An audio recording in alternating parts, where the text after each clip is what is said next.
Demak, biz ushbu video kursimizda Kerio kontrolni imkoniyatlarini ko'rib o'tdik.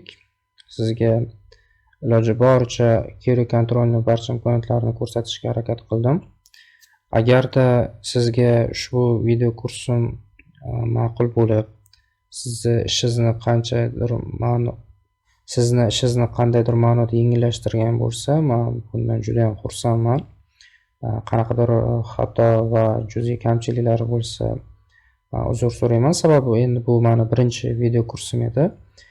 Keyinchalik niyatim bor, endi kelajakda inshaalloh shu tarmoq va tizim bo'yicha boshqa video uchebniyalar chiqarishga niyatim bor. Agar o'sha kunlar nasib qilgan bo'lsa, demak bu narsalarni ham ko'rib o'tamiz.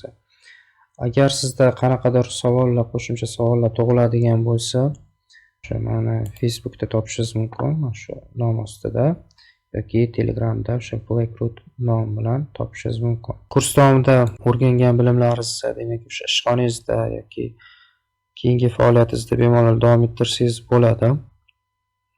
Bu o'sha tizimimizni boshqarish uchun sizga juda qo'l keladi. Yana bitta narsani hisobga olish kerak. Bu Kerio demak kichik va o'rta hajmdagi kompyuter tarmoqlari uchun juda ham qo'l keladi. Lekin juda katta hajmdagi tarmoqlar uchun bu universal yechim bo'la olmaydi. Keyingi kurslarda iloji boricha harakat qilaman. Endi baribir bu Kerio platniy, ya'ni litsenzioniy dasturiy ta'minot, o'sha operatsion sistema. Keyingi darslarda harakat qilaman. O'sha open source firewalllarni foydalanishni ko'rsatib o'taman inshaalloh. Endi bu uchun sal vaqt kerak. Mana bu olgan bilimlaringizdan rozi bo'lasizlar. Qanaqadir takliflar bo'ladigan bo'lsa, fikrlaringiz bo'ladigan bo'lsa, menga shaxsiyda yozishlaringiz mumkin. E'tiboringiz uchun katta rahmat. O'qishlaringizda, ishlaringizda omad.